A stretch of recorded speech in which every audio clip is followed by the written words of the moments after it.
You're dead meat, you broke bitch. No lawyer can save you now. Jason leaned heavily over the thick wooden divider of the defendant's table.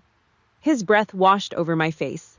Stale Folgers, coffee, and cheap alcohol-heavy aftershave.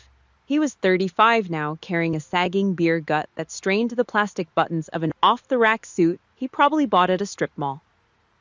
I didn't flinch. I didn't lean back.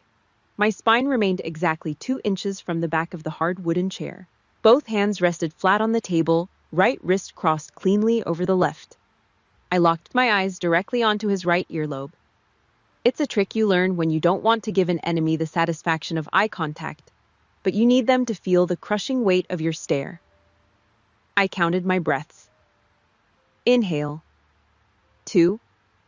3. Exhale.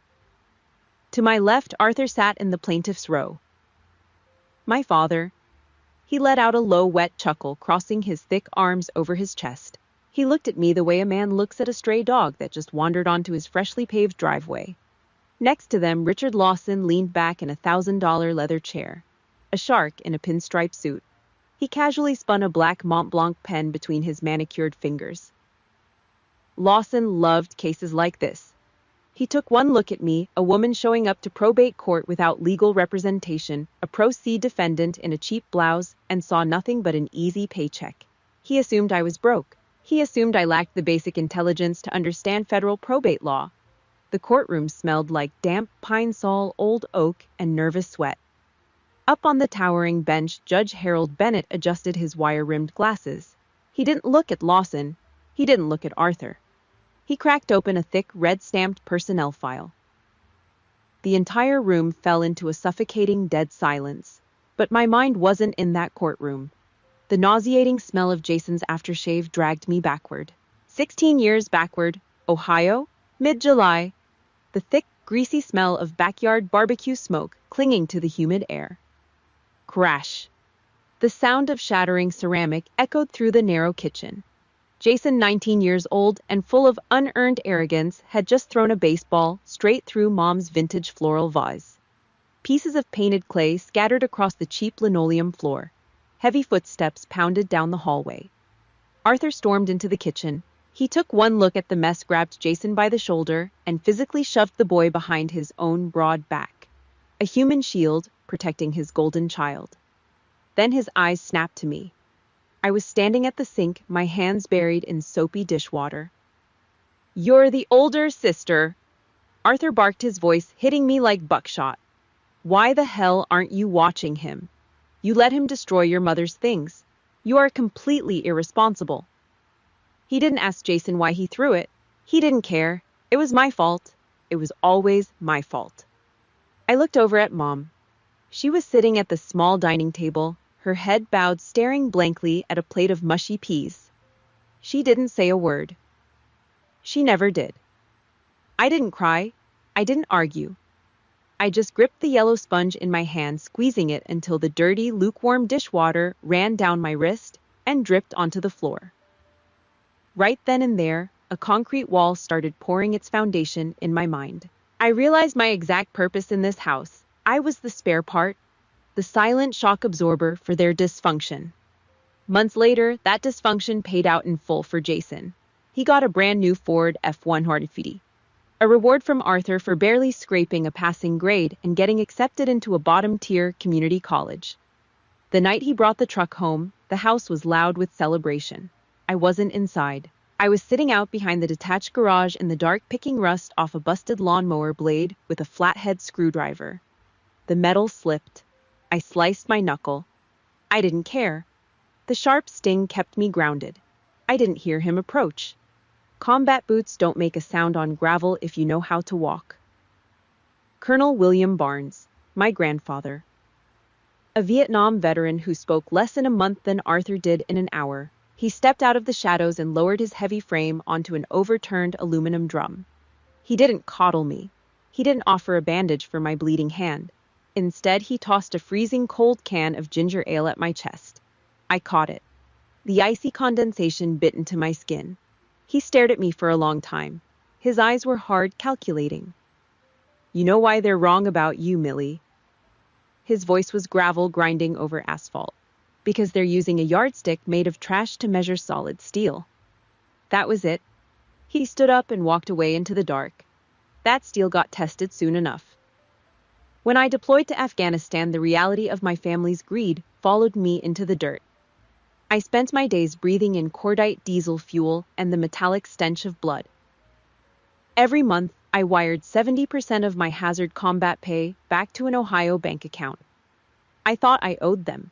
I thought it was my duty as the spare child to buy my way into their grace. 2 weeks into a brutal rotation in Kandahar, I managed to get 10 minutes of internet access at the base. I opened Facebook. There was Jason grinning like an idiot sitting astride a brand new Harley-Davidson motorcycle. The caption read, "Paid in cash. Living the dream. My blood money." I stared at the glowing screen.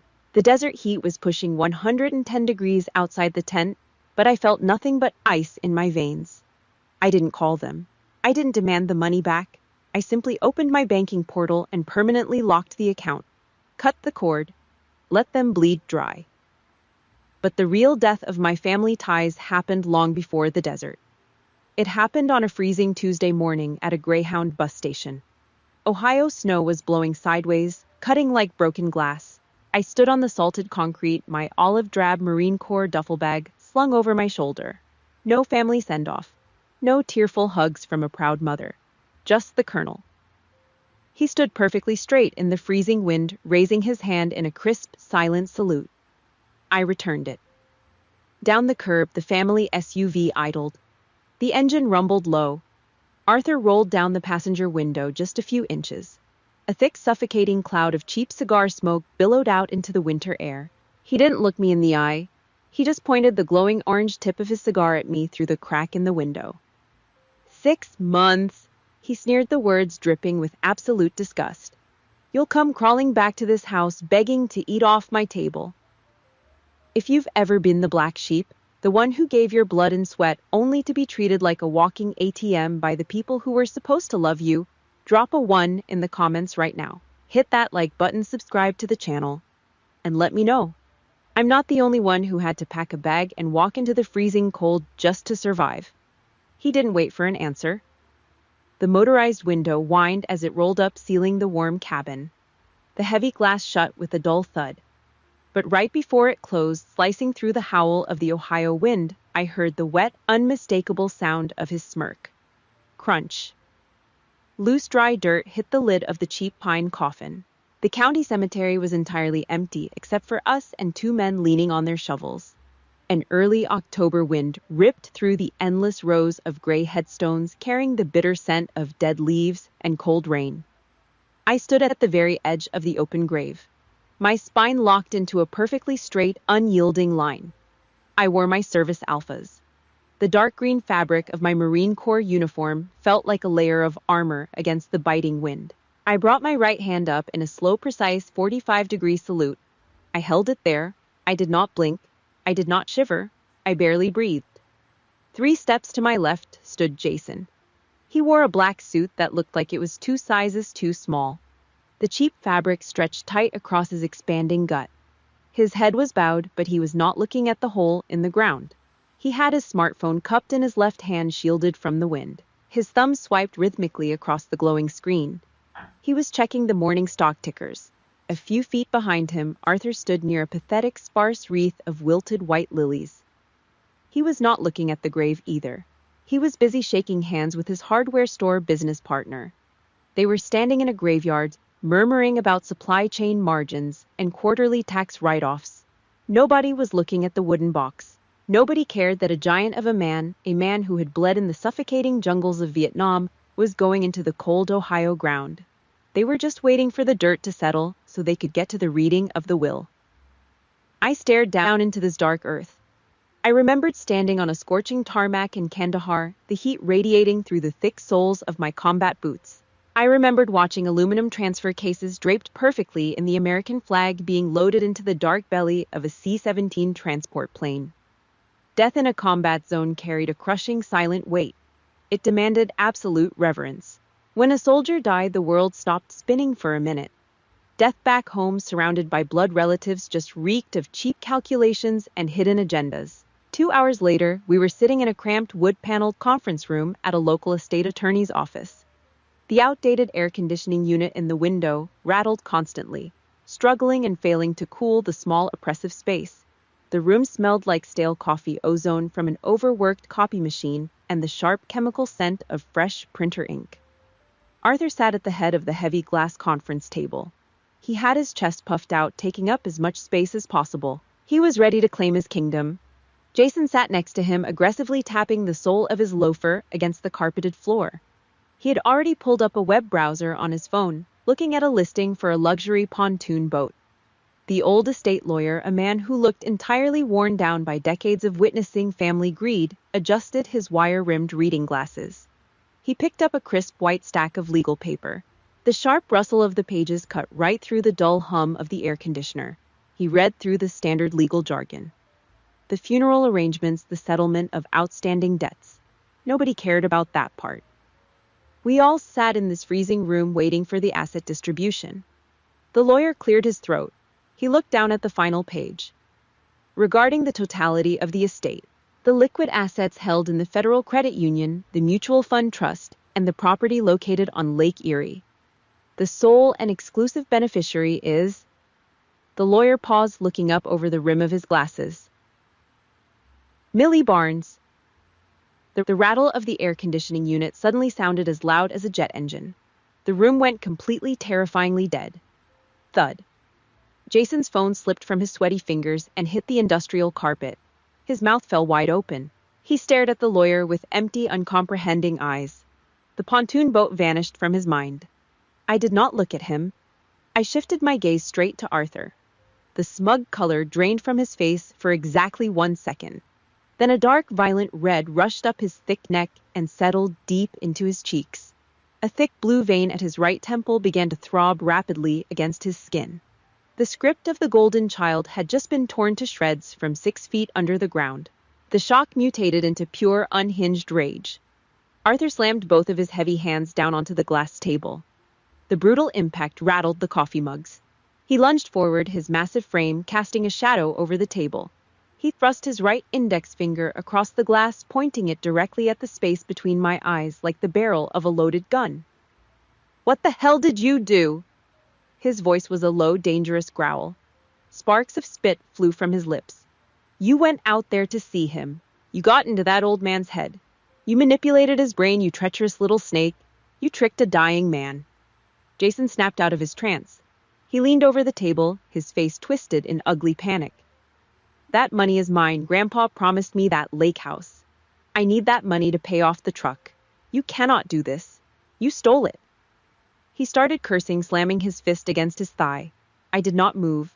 I did not raise my voice. I did not defend myself against the accusations. I knew the truth. I sat perfectly still.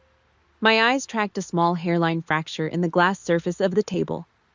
Then I looked up. I locked my vision onto the throbbing pulse in Arthur's thick neck.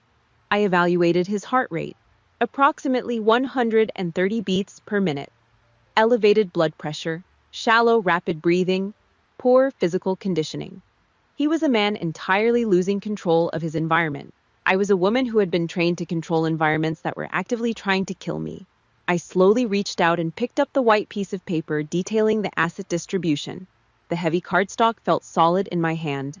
A slick, arrogant voice interrupted the shouting.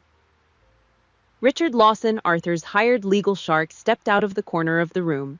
He walked up to the table, his expensive leather shoes silent on the carpet. He casually slid a single sheet of paper across the glass toward me. "Let us be reasonable here, Miss Barnes," Lawson said. His tone was coated in a sickening layer of fake sympathy. It was a brutal threat wrapped in a friendly recommendation. "This is clearly a clerical error or a document signed under severe mental duress. If you try to fight this, we will tie this entire estate up in probate court for the next 10 years. You will go bankrupt just paying the filing fees. Just sign the waiver, renounce the claim, save yourself the time and the humiliation." I looked down at the waiver. It was a formal surrender document, a white flag printed on legal paper. I reached into the chest pocket of my dark green uniform. My fingers wrapped around the cold, knurled aluminum of my black tactical pen. I pulled it out and clicked the top. Arthur smirked. He crossed his arms. He thought he had won. He thought I was folding just like I did when I was a teenager in his kitchen. Jason let out a shaky, arrogant breath of relief. I held the tip of the pen over the signature line for 3 seconds. Then I flicked my wrist. I used the back of my hand to brush the waiver off the edge of the table. It fluttered down and landed face down on the dirty carpet right next to Jason's loafers. I clicked the pen shut. I slid it back into my pocket. See you in court. I stood up. I pushed the heavy leather chair back with the backs of my knees. I squared my shoulders, keeping my back completely straight. I turned away from them and walked toward the heavy oak door. You do not have a dime to hire a lawyer, you stupid bitch. Jason screamed at my back, his voice cracking with raw desperation. He slammed his fist against the wall. Lawson is going to bury you. I did not stop. I did not look back. I grabbed the cold brass handle, pulled the door open, and stepped out into the quiet hallway. The purge had officially begun. Lawson loved the sound of his own voice. It was the first day of the probate hearing. The county courtroom smelled like lemon pledge and old varnished oak. Richard Lawson stepped out from behind the plaintiff's table and took center stage. He wore a custom dark navy Italian wool suit that probably cost more than a used car. His black leather Oxfords squeaked slightly on the polished hardwood floor. He hooked his thumbs into his vest pockets, puffing his chest out. He was playing to the gallery. He was playing to the judge. Your Honor, the defendant is proceeding pro se. Lawson let the Latin phrase hang in the air, coating it in thick, undeniable condescension. He pointed a manicured finger in my direction. A complete disregard for the legal process. She has no formal education in estate law. She is unequipped, emotionally volatile, and entirely incapable of managing an estate of this magnitude. Behind him in the first row of the gallery, Jason sat with a smug, oily grin plastered across his face. He leaned over and nudged Arthur with his elbow. Arthur gave a slow, arrogant nod, crossing his heavy arms over his chest. They were enjoying the show. They paid top dollar for a hitman in a pinstripe suit, and he was delivering. I did not react. I did not glare at them. I kept my back locked exactly 2 inches from the wood of my chair. My hands rested flat on the defense table. I held a cheap plastic mechanical pencil. Click, click. I pressed the lead down and wrote on my yellow legal pad. My handwriting was blocky, tight, and completely uniform. Hearsay. Character assassination. Irrelevant to asset distribution. I processed his insults the exact same way I processed hostile reconnaissance. You do not get angry at enemy fire. You track the trajectory. You find the origin. You neutralize the threat. For 2 solid hours, Lawson ran his mouth. He paced back and forth, gesturing with a thick black Mont Blanc pen. He called me an estranged failure. He painted a picture of a lonely, bitter woman clinging to her grandfather's coattails, completely ignorant of how the real world worked. He wanted a reaction. He was waiting for me to crack.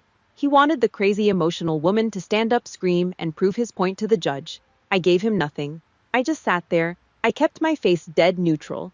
I raised my eyes and locked my vision directly onto the soft tissue of Lawson's throat, right on his Adam's apple.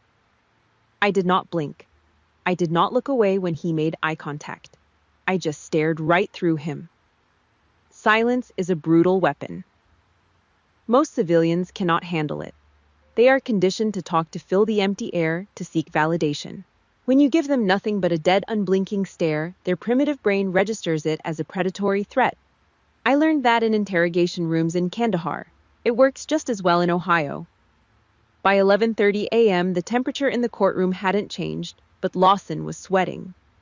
A single cold drop rolled from his hairline down his left temple. He wiped it away quickly with the back of his hand. He cleared his throat. He stopped pacing. He retreated behind his wooden podium, gripping the edges until his knuckles turned white. She lacks the basic comprehension to execute the trust. Lawson stammered. He looked at me. I kept my eyes fixed on his throat. He swallowed hard. His Adam's apple bobbed.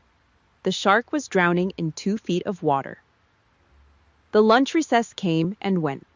The heavy courtroom doors swung shut. The rattling of the commercial AC unit hummed loudly in the background. Judge Harold Bennett stepped up to the massive wooden bench. His black robe billowed slightly around his ankles. He sat down. He did not look at Arthur. He did not look at Lawson. Bennett reached out and pulled a thick manila folder from the very bottom of his stack. It was not a standard county probate file. It was secured with a metal clasp. A thick diagonal red stripe ran across the front cover. The official seal of the United States Department of Defense was stamped dead center. The sharp, crisp sound of Bennett turning the first heavy page cut through the silent room. "Counselor Lawson," Bennett said. His voice was flat, carrying the cold, unforgiving authority of a former military prosecutor. "In your opening statement, you asserted that Miss Barnes lacks the legal competence to handle this estate." Lawson puffed out his chest, desperately trying to recover his morning swagger. "That is correct, Your Honor. She is a civilian with no legal background. She is entirely out of her depth." Bennett slowly took off his wire-rimmed glasses. He placed them on the sounding block. He stared down at Lawson with absolute disgust. "Miss Barnes is a senior investigator for the United States Marine Corps." The words dropped like a concrete block onto the hardwood floor. The AC unit kept rattling. Nobody breathed. Arthur leaned forward, his heavy jaw hanging open. Jason froze. His eyes darted frantically between Lawson, the judge, and me. Bennett looked back down at the red-stamped file. "She holds a flawless certification in federal military law. She spent the last 4 years deployed overseas, running high-level logistics, criminal investigations, and legal oversight for a combat battalion. Furthermore," Bennett continued, his voice rising, echoing across the vaulted ceiling, "according to her service record, she has successfully prosecuted 3 separate department-level financial fraud cases. She tracks missing millions in black-budget logistics." Bennett finally looked right at Lawson. His eyes were like chipped ice. "Her ability to read a financial ledger is significantly sharper than yours, Counselor." Bang! The wooden gavel slammed down onto the sounding block. The sound cracked like a rifle shot. It was an invisible backhand right across the plaintiff's table. "She does not need a lawyer." Lawson's body went completely rigid. All the blood drained out of his face, leaving him a sickening shade of gray. His posture collapsed. His hand went slack. Clatter. The heavy black Mont Blanc pen slipped from his manicured fingers and hit the floor. It rolled under the defense table. He did not bend down to pick it up. He just stood there, his mouth opening and closing like a suffocating fish. Behind him, Jason stammered, his voice high, thin, and terrified. Military law." "What is he talking about, Dad? What is he talking about?" Arthur did not answer. He was gripping the wooden pew in front of him, his knuckles white, staring at me as if I had just risen from the dead. The arrogant illusion was shattered. The game was over. The predator had just realized he walked into a locked cage with a monster. The gallery erupted into a low, shocked murmur. Bennett glared at the crowd until it went dead silent again. I did not smile. I did not look back at my father or my brother to gloat. I didn't feel a single ounce of victory. I just closed my eyes. Lawson and Jason heard the titles. They heard the prestige and the authority. They thought it was a flex. But in the total darkness behind my eyelids, there was no courtroom. There was no judge. There was no vindication. There was only the deafening, bone-shattering roar of an incoming 120mm mortar shell tearing the earth apart, the smell of burning sand, the copper stench of fresh blood soaking into a stretcher, the high-pitched, endless screaming of an 18-year-old kid begging for his mother. The gavel cracked again, but in my head it was just another explosion. The gavel cracked against the sounding block. Lawson flinched as if he had been struck across the jaw. He gripped the edge of the plaintiff's table, his mouth opening and closing silently. "Your Honor, we request a brief recess." Jason was sweating through the underarms of his cheap dress shirt. Arthur dragged a heavy hand down his face, his jaw working furiously, his eyes wide and panicked. They stared at me. The entire gallery stared at me. They thought I was soaking it in. The big reveal. The grand moment of triumph where the outcast daughter finally proved her worth to the men who threw her away. I closed my eyes. The smell of Lawson's stale coffee and the courtroom's lemon pledge vanished instantly. The rattling of the commercial AC unit faded into a low, terrifying hum. The wooden gavel hit the block again. But in the absolute darkness of my mind, it wasn't wood hitting wood. It was a high-explosive 120mm mortar shell slamming into the reinforced concrete wall of a forward operating base. Fallujah. 3 years ago. Dust choked the air thick and yellow. The heavy metallic stench of fresh blood mixed with the chemical burn of cordite and raw diesel fuel. The triage tent was a chaotic slaughterhouse. Rows of canvas cots lined the packed dirt floor. The rhythmic, agonizing beep of a portable ventilator cut through the shouting of the medics. Corporal Miller lay on the third cot. He was 19 years old, a kid from somewhere in Iowa who liked to talk about his grandfather's farm. His right leg ended in a jagged red ruin just below the knee. Thick combat gauze was soaked completely black.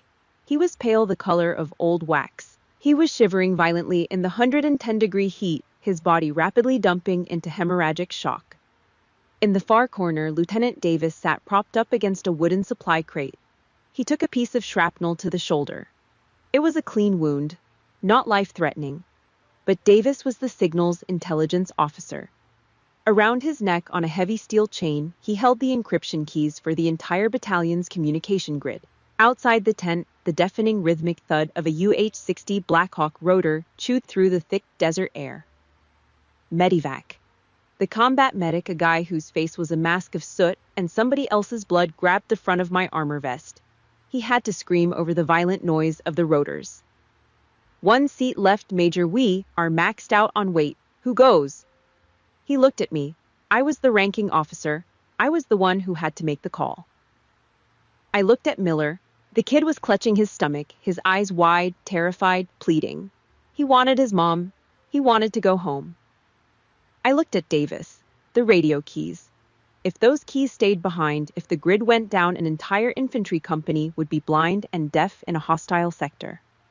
300 men would be sitting ducks in the dark. It was a simple math equation. Tactical doctrine dictated the answer. My heart screamed to put the dying kid on the bird. My training overrode my heart. The discipline crushed the empathy. I raised my right hand. It did not shake. I pointed a rigid finger directly at Davis.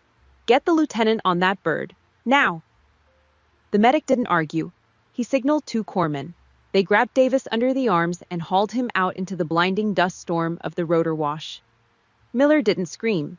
He didn't curse at me. He just stared.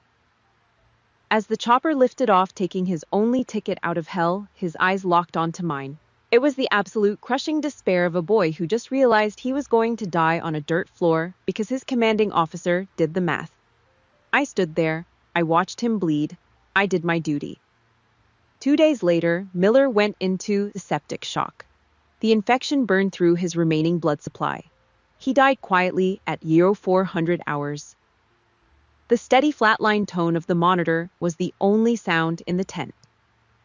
6 months later, I stood on a perfectly manicured parade deck in San Diego. The sky was a brilliant, careless blue. A brass band played marching tunes. A 2-star general stepped up to me. He smiled a perfect white smile and pinned the Navy and Marine Corps Commendation Medal to the breast of my dress uniform. For exceptional meritorious service, for securing the communication grid under hostile fire and saving the lives of 300 Marines. The heavy metal of the medal felt like a block of ice against my skin. It felt like a gravestone. I shook the general's hand. I stared straight ahead for the camera. That night I went back to my off-base apartment. I unlocked the door, walked straight into the bathroom, and ripped the uniform off my body. I threw the jacket, the medal, the ribbons into a crumpled heap in the corner. I turned the shower on, full cold. I sat down on the hard white fiberglass floor of the tub. The freezing water beat down on my head, plastering my hair to my skull, running down my back. I grabbed a rough nylon bristle brush from the shower caddy. I dug it into my hands. I scrubbed my palms, my knuckles, my fingers. I scrubbed until the skin broke, until pink water swirled down the drain.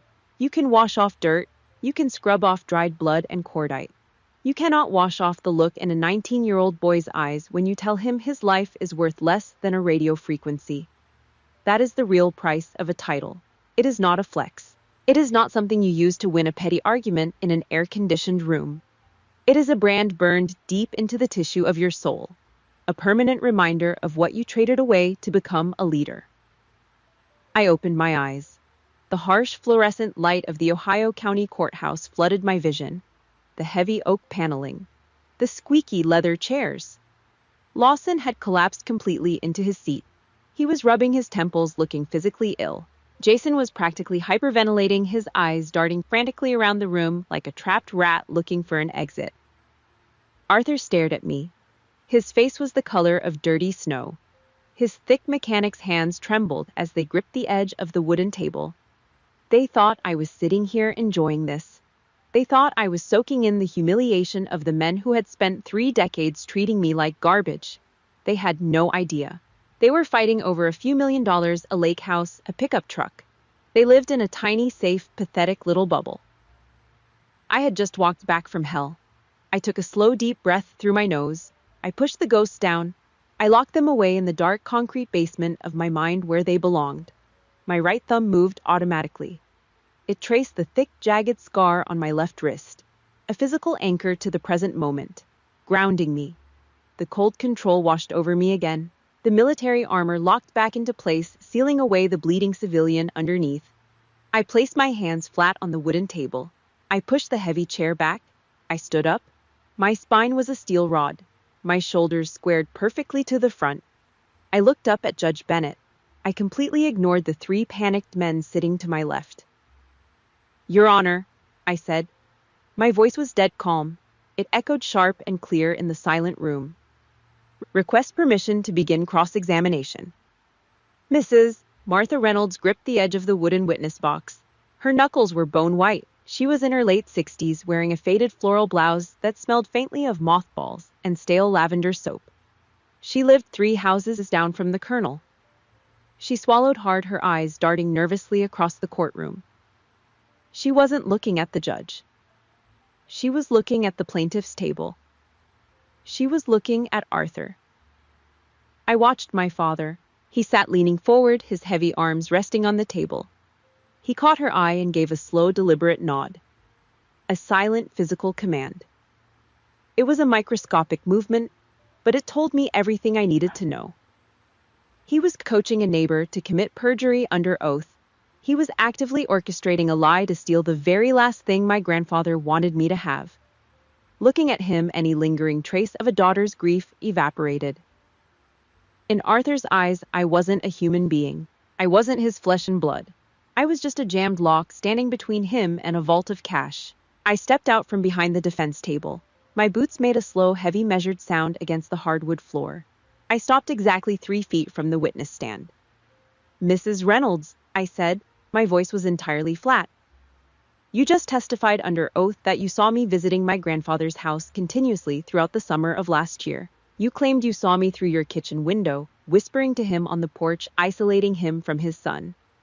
"Yes," she stammered, her voice thin and reedy. She shot another desperate glance at Arthur. "Yes, I saw you, almost every day." I did not pace. I did not raise my voice. I reached into the manila folder in my left hand and pulled out a single sheet of heavy stock paper. Smack! I slapped the paper face up onto the wooden ledge of the witness box. The sharp sound made her jump. Dead center at the top of the page was the red embossed seal of the United States Department of Defense. "Those are my official deployment orders," I said. "From March 12th to September 30th of last year, I was stationed at Camp Schwab, Okinawa, Japan. I was 7,000 miles away, locked down on a military installation." I leaned in, dropping my voice to a whisper that carried perfectly through the silent room. "How exactly did you see me on a porch in Ohio, Mrs. Reynolds?" She froze. The color drained completely from her wrinkled face. She opened her mouth, but only a dry clicking sound came out. She looked at Arthur. Arthur looked away, his jaw tightening. He hung her out to dry. "No further questions for this witness," I said, turning my back on her. Reynolds scurried out of the box like a beaten dog. I walked over to the evidence cart parked near the clerk's desk. I hit the power button on the digital projector. The cooling fan whirred to life, cutting through the heavy silence of the room. A harsh, bright square of white light hit the projection screen on the far wall. "Let's talk about isolation," I said. I grabbed a wireless mouse from the cart. Click. A massive spreadsheet filled the screen. 8 years of Federal Credit Union bank statements, high-resolution scans. Every withdrawal was highlighted in bright neon yellow. Jason shifted in his chair. The wood creaked under his weight. Between 2016 and the time of my grandfather's death, 52 wire transfers were initiated from his primary trust account, I said. I kept my eyes locked on the screen, reading the hard data. $4,000 to Ford Motor Credit, $12,000 to Harrah's Casino in Las Vegas, $6,000 to a bail bondsman in Cuyahoga County. I slowly turned around and looked directly at my brother. Jason was shrinking. The arrogant golden child who had blown his cheap coffee breath in my face 3 hours ago was gone. He sank deep into the leather chair, his chin touching his chest. Sweat pooled in the deep creases of his forehead. You claimed in your affidavit that the colonel was isolated, that he was abandoned by his family. I said, my voice carrying the mechanical precision of a firing squad. So who paid off your gambling debts for 8 straight years? Who kept your truck from being repossessed? A ghost? Jason closed his eyes. He didn't say a word. Next to him, Richard Lawson pinched the bridge of his nose. The expensive lawyer let out a long, ragged exhale. He knew. Lawson was a mercenary, a shark who fed on the weak, but he was not an idiot. He realized right then that his own clients had lied to him. They had handed him a live grenade, pulled the pin, and told him it was a rock. Exhibit C, I said. Click. The bank statements vanished. A new document appeared on the screen. It was a digital forensic recovery file, a printed email exchange. Arthur's head snapped up. His eyes widened in absolute raw terror. He recognized the text. A month before my grandfather passed the plaintiff, Arthur Barnes sent an email to his son. I read the text on the screen aloud. The words echoed off the high ceiling. We need to handle the old man. The house needs to be put in my name by the end of the year. We cannot let that cash go to that bitch. A collective gasp ripped through the gallery. The low, ugly murmur of pure disgust. The carefully constructed illusion of a grieving, loving family shattered into a million jagged pieces right there on the floor. Arthur's hands began to shake. He gripped the edge of the table so hard his thick fingers turned purple. Elder financial abuse. It wasn't just a civil dispute anymore. It was a crime. And I had just put the murder weapon on a 10-foot screen. I turned the projector off. The room plunged back into normal lighting. I walked back to the defense table. I picked up a small black digital voice recorder. I set it down gently, on the hard wood. My grandfather knew exactly what you were doing, I said, looking at the 2 men who shared my last name. He just didn't want to spend his final days fighting the people he raised. I pressed the play button. The audio crackled. Static hissed through the courtroom speakers. Then a voice cut through the noise. It was gravelly, deep, unshakable. The voice of a man who had survived jungles and sniper fire. The colonel. The boys only come around when the collection agencies call them. The recorded voice said, heavy with exhaustion. They looked at me and they just see a bank vault. They don't see a father. They don't see a man. A brief pause on the tape, the sound of a heavy sigh. If anyone deserves it, it's Millie. She never asked me for a single dime. She just sat with me in the dark. She loved me long before she knew what I owned. I hit the stop button. The silence that followed was total. It was the kind of heavy, suffocating quiet that follows a car crash. The truth didn't just come out. It had crawled out of the grave and wrapped its hands around their throats. Judge Bennett sat perfectly still behind the bench. He looked down at the plaintiff's table. The disgust on his face was absolute. He looked at the high-priced lawyer. Counselor Lawson. Bennett said, his voice dangerously quiet. Do you have any desire to cross-examine this evidence? Do you have anything left to say in this courtroom? Lawson didn't stand up. He didn't adjust his expensive suit. He just stared blankly at the polished wood of his desk. No, Your Honor, Lawson whispered. The plaintiff rests. Judge Harold Bennett did not look up from the bench. He kept his eyes locked on the heavy oak wood in front of him. This court finds the plaintiff's claims to be entirely without merit. Bennett's voice echoed through the high-ceilinged room. The petition to contest the will is dismissed with prejudice. All court costs and attorney fees will be borne by the plaintiff. The gavel came down. A sharp, final crack. Richard Lawson did not say a word. He snapped his leather briefcase shut, the brass latches clicking loudly in the quiet room. He walked away from the table, leaving his clients behind. He was a mercenary who just realized the check was going to bounce. Jason let out a long, shaky breath, burying his face in his hands. Arthur sat frozen, his heavy chest rising and falling in rapid, shallow jerks. He had lost the lake house. He had lost the mutual funds. The golden child's inheritance was gone. I did not pack my bag. I did not move toward the door. I reached into the bottom of my manila folder and pulled out one final single-page document. I stepped out from the defense table and walked it directly over to the clerk. "Your Honor," I said, "there is one supplemental filing for the court's record regarding the estate." Bennett frowned, adjusting his wire-rimmed glasses. The clerk handed him the paper. He read it in silence. The courtroom was so quiet you could hear the old fluorescent lights buzzing overhead. Bennett looked down at Arthur. The disgust in the judge's eyes deepened into something entirely different. "Pity?" "Mr. Barnes," Bennett said slowly, "it appears that 3 weeks before you filed this petition to contest the estate on behalf of your family, you initiated a quiet title transfer on a commercial storage property owned by the deceased." Jason's head snapped up from his hands. He looked at the judge confused. Bennett continued reading the hard data. "You attempted to move that specific asset into a private limited liability company, an LLC registered entirely under your own name, excluding your son." The silence in the room morphed into something highly combustible. Jason turned his head. He looked at his father. The heavy sagging flesh of Jason's face trembled. The realization hit him like a physical blow to the stomach. "Dad!" Jason's voice was high and thin. The voice of a panicked child trapped in the body of an overweight 35-year-old man. "You were hiding the storage lot from me?" Arthur did not answer. He stared straight ahead at the judge's bench. His thick neck flushed a deep, ugly purple. "You told me we were in this together," Jason stammered, his voice cracking, rising in pitch. The sweat on his forehead dripped down into his eyes. "You told me we had to protect the money from her, but you were stealing it for yourself." The great, untouchable patriarch of the Barnes family was entirely stripped bare. He was not a protector. He was not a stern, disciplined leader securing a legacy.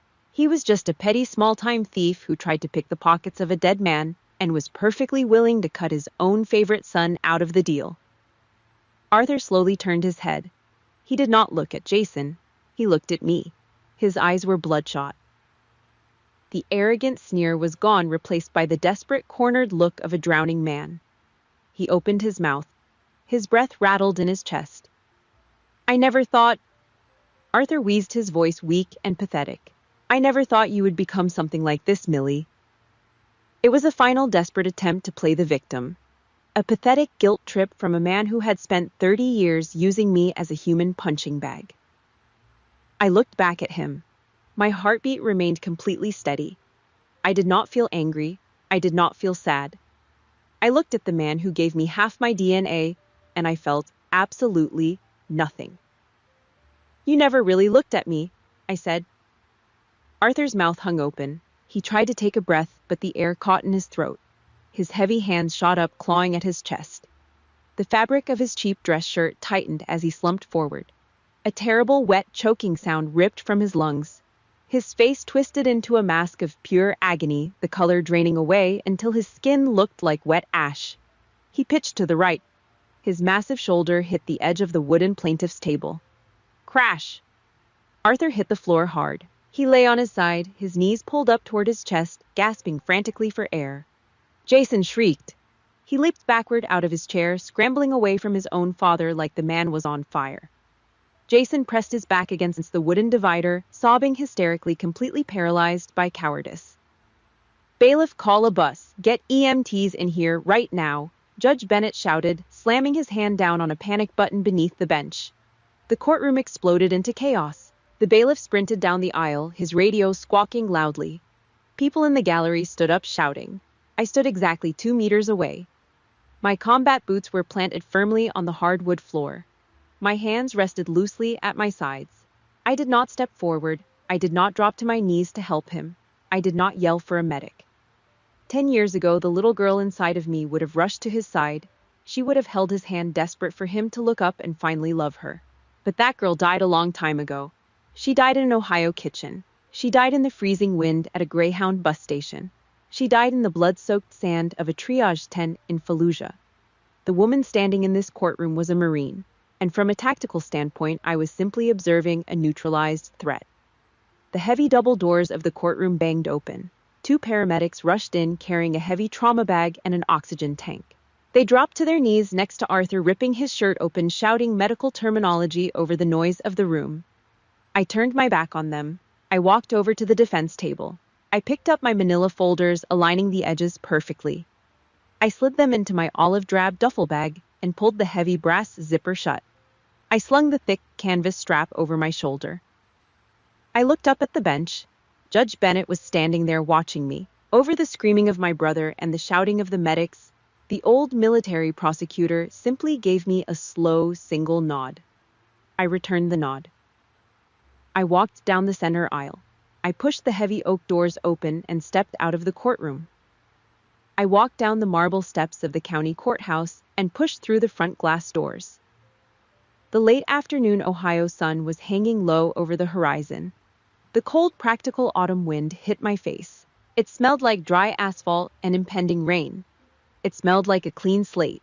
Sirens wailed in the distance, growing louder as an ambulance sped toward the building. I reached into my pocket and pulled out my smartphone. I opened my contact list. I found Arthur's name. I found Jason's name. Delete. Delete. The screen went black.